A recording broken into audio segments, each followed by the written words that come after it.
Sí, dale. ¿Cuál era la 3, no? La 3. Que para respirar el aire tiene que moverse hacia adentro y afuera de los pulmones. Sí, Para ello tiene que haber una diferencia de presión entre la atmósfera y los alveolos. excelente. Entonces, podemos decir, resumidamente, está muy bien todo lo que vos pusiste, muy bien está, ¿sí? Eh, para que se produzca la respiración humana, tiene que haber una diferencia de presiones.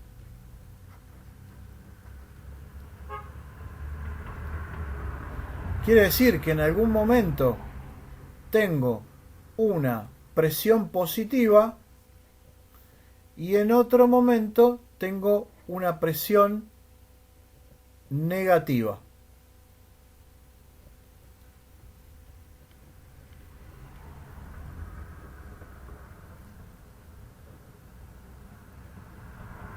¿Sí? Entonces, por una diferencia de presiones se logra la respiración humana. Esa diferencia de presiones hacen que se contraigan o se expandan los pulmones, que no vienen a ser ni más ni menos que unas bolsas, ¿eh?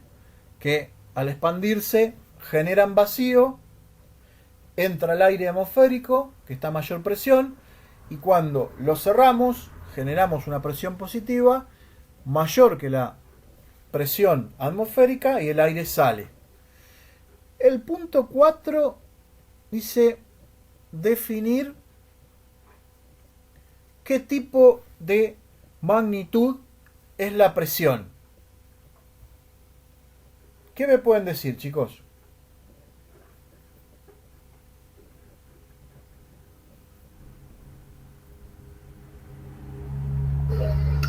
Si querés, te digo. La Dale. presión es una magnitud física que mide la proyección de las fuerzas en dirección perpendicular por unidad de superficie, puse yo. Bien, eso es la definición de presión. Pero ¿qué tipo de magnitud? Física. Una magnitud física. ¿De qué tipo? A ver, hay dos tipos. Escalar. Es una magnitud escalar. Ah, muy bien. ¿Por qué una magnitud escalar? ¿Cuál es la diferencia entre una magnitud escalar y una vectorial? Que la escalar se puede medir y la vectorial no. No, En la escalar le puedes poner valores, como sería metro, centímetro, y en la otra no. exactamente. Escalar viene justamente de escala. Si yo tengo una escala, ¿sí? Y esa escala tiene valores, yo puedo medirla, puedo escalarla, ¿sí? Ahora, ¿qué particularidad tiene una magnitud escalar con respecto a una vectorial? Un vector un vector, es una magnitud de este tipo, tiene un punto de aplicación, tiene un sentido. Yo un vector puedo sumarlo a otro vector y obtengo un vector resultante mayor. ¿Sí? En cambio, si yo una magnitud escalar no la puedo sumar a otra magnitud escalar. Vamos a ver un ejemplo de magnitud escalar. Tenemos un vaso con un líquido a 20 grados centígrados.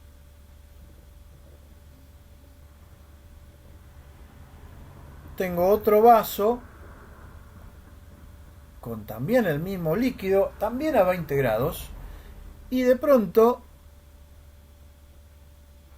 vierto el contenido de los dos vasos en un recipiente más grande. ¿Qué temperatura tengo acá en este vaso, en el líquido? 20 grados centígrados. 20 grados centígrados. O sea que puedo sumar, poner este líquido acá, puedo poner este líquido acá, es una magnitud escalar, pero no las puedo sumar. Entonces, podemos decir que una magnitud escalar no se suman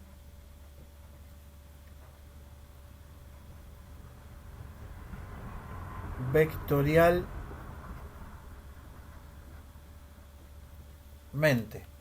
Y si avanzamos y vemos otro ejemplo con presiones, porque me decís, profe, pero me da un ejemplo con temperatura, porque es una magnitud escalar. Bueno, veamos un ejemplo entonces con presión. ¿Sí? Vamos a suponer que tengo un sistema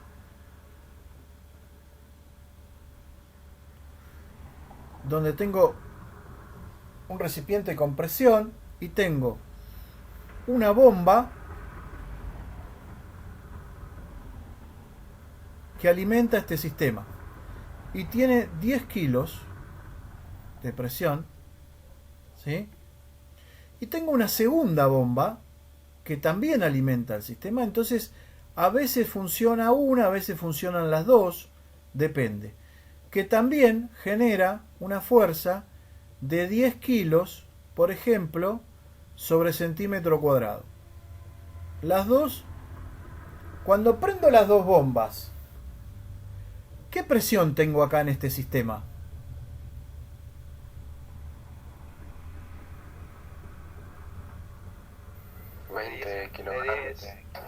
No, tengo 10 kilos.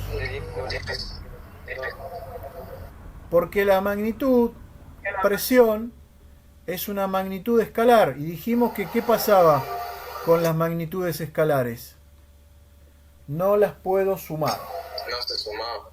Ahora vamos a suponer que ahora pongo una tercera bomba que podría pasar.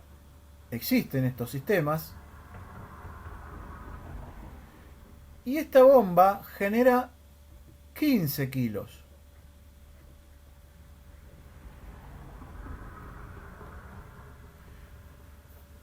Y la prendo. ¿Qué va a pasar con este sistema? ¿Qué presión va a pasar a tener? 15 kilos. Va a tener 15 kilos. Ya esto va a quedar con 15 kilos sobre centímetro cuadrado. ¿Y qué le va a pasar a las otras bombas si siguen funcionando? Van a tener problemas, porque al tener una presión mayor, posiblemente haya algún retroceso de líquido y las dañe. Tengamos algún tipo de problema, ¿no? Porque el líquido, al vencer la presión que largan estas bombas, las vence. Entonces, ahí tenemos un ejemplo con presión de cómo se comporta una magnitud escalar. Bien, vamos a ir al siguiente punto, que es la pregunta número 5. Estábamos, sí, el 5, el punto 5. Sí, profe. Bien, dice, el punto 5, Blas Pascal descubrió cómo se transmiten las fuerzas en sólidos y en líquidos. Sí, justamente el señor Blas Pascal lo que descubrió es que cuando yo tengo una fuerza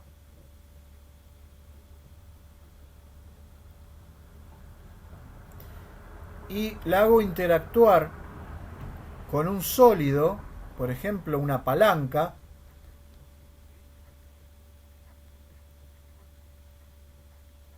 una parte de una máquina, ¿sí? Lo que obtengo es otra fuerza. Por ejemplo, piensen en el tornillo del torno. A medida que me corro en el torno, obtengo una fuerza que corre todo el carro del torno. Sin embargo, cuando tengo una fuerza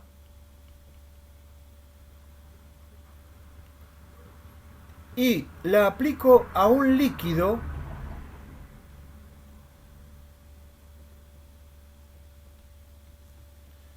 obtengo presión.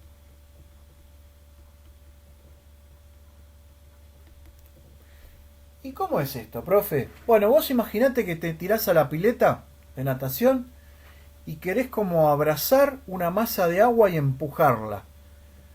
Quiero aplicar la fuerza, mi fuerza muscular, se la quiero aplicar a un líquido. ¿Puedo empujar la pileta o puedo hacer mover la pileta del lugar porque empujé el agua? Claramente no, lo que voy a provocar es una corriente. O sea, lo que voy a provocar es una presión. Pero no voy a transmitir una fuerza. Ahora, lo curioso de esto, o lo interesante de esto, es que si esa presión otra vez interactúa con un sólido, vuelvo a obtener una fuerza. ¿Y eso dónde lo veo? Eso lo veo en la prensa hidráulica.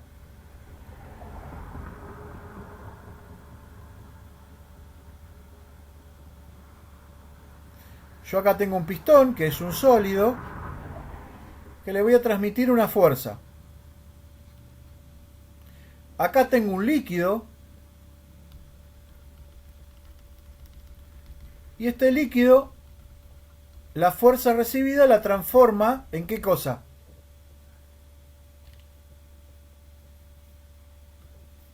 ¿Puedes repetir, profe? En presión, profe. En presión.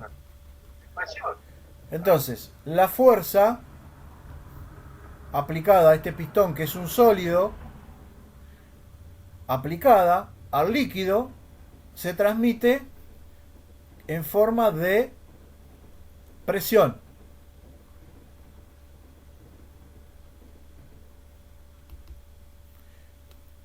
Y como decíamos, acá una fuerza aplicada a un líquido se transmite en presión. Pero cuando actúa un sólido,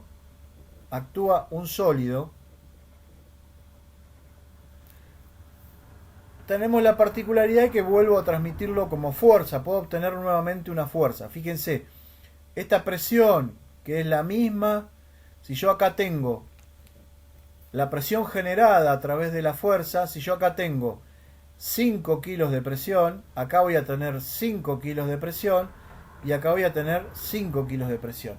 Ahora, esa fuerza esa presión de 5 kilos aplicada acá en el pistón,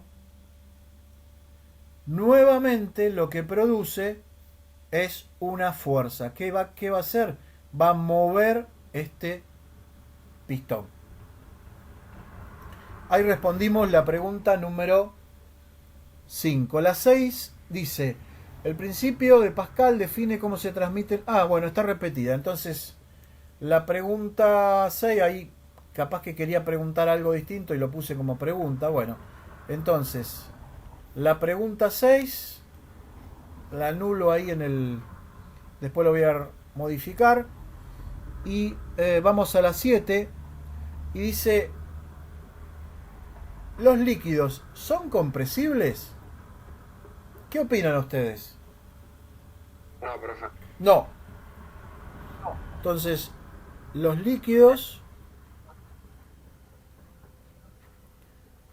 no son compresibles.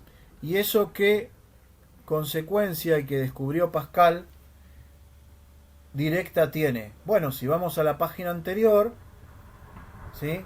Y vemos que si yo acá tengo 5 kilos, como líquido no lo puedo comprimir, transmite en todos los sentidos 5 kilos. Esa es la consecuencia, ¿eh? O sea que si yo tengo un sistema, vamos a hacerlo de otra manera, si yo tengo el sistema hidráulico, nuevamente, por eso estamos siempre hablando de prensa hidráulica,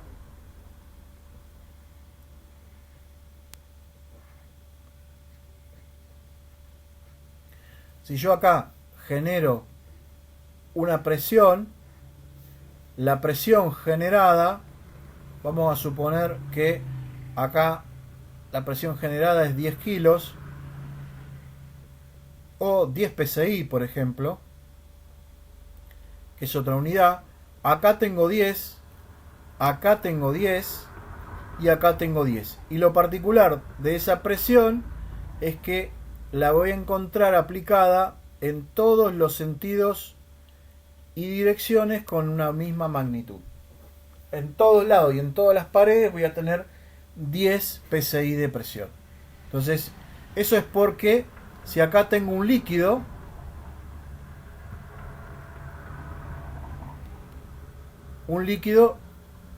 no es compresible. Entonces se transmite la presión en todos los lugares y en todos los sentidos con la misma intensidad.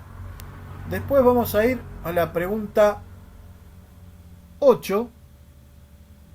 Bien, dice, el pascal es una magnitud de presión cuyas unidades son... ¿Cuáles son las unidades del pascal, chicos?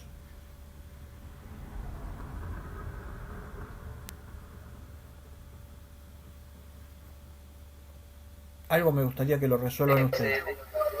Los pascales. Se identifica con el siglo. ¿Cómo? Son los pascales y se identifican con la letra PA. Sí, está bien, pero ¿cuáles son las unidades? Bien, ¿cuáles son las unidades? Es equivalente a una fuerza total de 1 newton, actuando uniformemente sobre un área de 1 metro cuadrado. Bien, entonces es 1 newton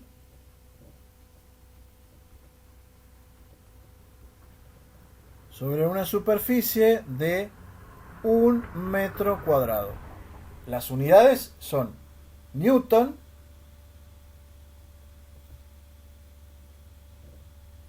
y el metro cuadrado. Esas son las unidades. Bien. Después dice, pregunta 9. Vamos a borrar esto porque esto parece cualquier cosa menos un 8. Esta era la respuesta 8. Bien. Vamos a la respuesta de la pregunta 9. Que dice, una bomba hidráulica que genera una presión de 10 kilos sobre centímetro cuadrado, la cual transmite un circuito, tiene un sistema de accionamiento. Este ejemplo, ¿no? La prensa hidráulica. Le conecto una bomba. Este es el símbolo de bomba. Y lo conecto al sistema. Y alimenta este sistema. Y la bomba tira 10 kilos sobre centímetros cuadrados. La pregunta es, ¿qué presión se ejerce sobre este pistón, o sea, en esta área? ¿Y qué presión se ejerce sobre esta área? ¿Quién puede responder? En la primera área es 1 kilogramo y en el segundo es 0,1 kilogramos. No, mal. Estamos hablando de presión. Fíjate la pregunta. ¿Qué presión es ejercida en ambos pistones dentro del sistema? ¿Qué presión se ejerce? O sea, lo que te está preguntando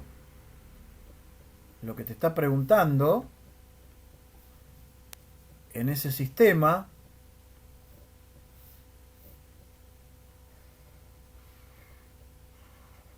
lean bien, chicos, lean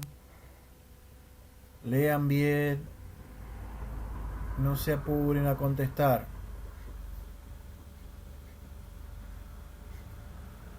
La bomba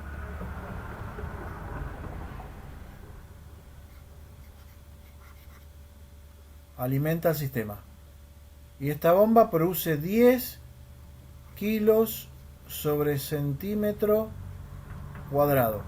La pregunta es si este es el pistón 1, ¿qué valor toma P1? O sea, la presión 1. ¿Y qué valor toma la presión 2?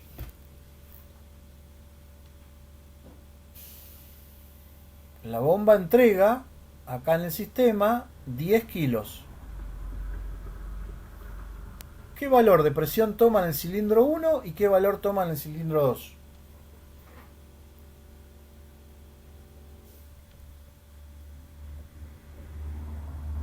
10 kilos por centímetro cuadrado. Exactamente. Exactamente. P1 es igual a P2, que es igual al valor de la presión que tiene la bomba, que es igual a 10 kilos sobre centímetro cuadrado, chicos. A ver, estamos yendo para atrás. ¿Qué dice Pascal? Una presión aplicada a un sistema se reparte en todos los sentidos con igual intensidad.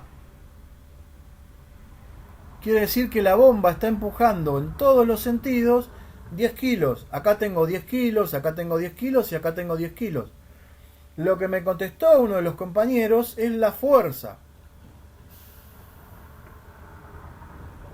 que se obtiene en P1. Entonces, lo que él me contestó es la fuerza 1, que es distinta a la fuerza 2. Pero yo no estoy preguntando, la pregunta hace alusión a la presión. Lean bien las preguntas antes de contestar. Tómense el tiempo. Bien, esto es la respuesta a la pregunta número 9. Si vamos a la pregunta número 10, los recipientes y tanques que transportan gases y líquidos siempre se fabrican con contornos redondeados. Esto lo habíamos visto en clase, ¿se acuerdan, chicos? ¿Sí? Si tengo un tanque, Sí, sí. por ejemplo, que transporta combustible, acá en los extremos tiene un casquete toriesférico. ¿Para qué era esto? A ver. No respondan siempre lo mismo, me gustaría que participen. Para que no haya concentración de fuerza. Las superficies redondeadas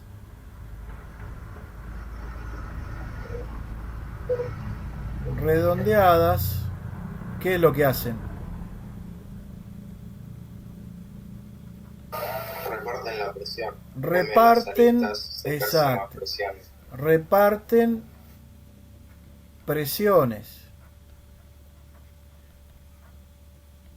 Por lo tanto, no hay tensiones concentradas.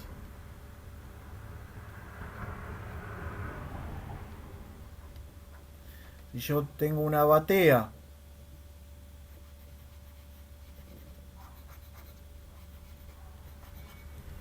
rectangular, ¿se acuerdan el ejemplo?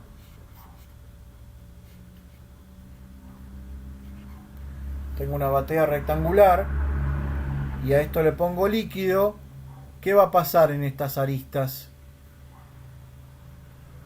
Acá va a haber concentración de fuerza, o sea, si veo esta arista, la miro en corte, acá la presión va a producir concentración de fuerzas. ¿Por qué? Porque en este punto la superficie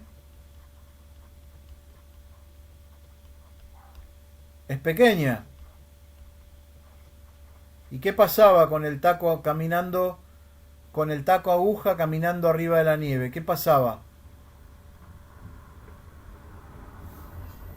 Tiene más presión. Tiene mayor presión, por lo tanto se hunde. Bueno, acá la superficie es pequeña, se concentran fuerzas. Se concentran fuerzas.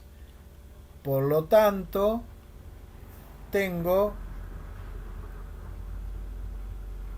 riesgo de rotura. En este caso. O en este caso. ¿Está bien? Y si vamos a la siguiente pregunta, que es la pregunta número 11. ¿Cómo se denomina a la presión negativa? ¿Cómo llamamos a la presión negativa, chicos? Es la que es inferior a la presión. Presión de vacío. Exactamente. A esta presión la llamamos vacío, que sería como la no presión, digamos, ¿no? Si yo tengo un recipiente que tiene una presión cargado con un líquido o con un gas, y por ejemplo tengo un gas a presión y le conecto una bomba de vacío, la bomba de vacío evacúa, saca. Va a llegar un momento que no va a sacar todo el gas y lo que se va a generar es vacío. La idea de que acá en el recipiente no hay nada, por eso se le llama vacío.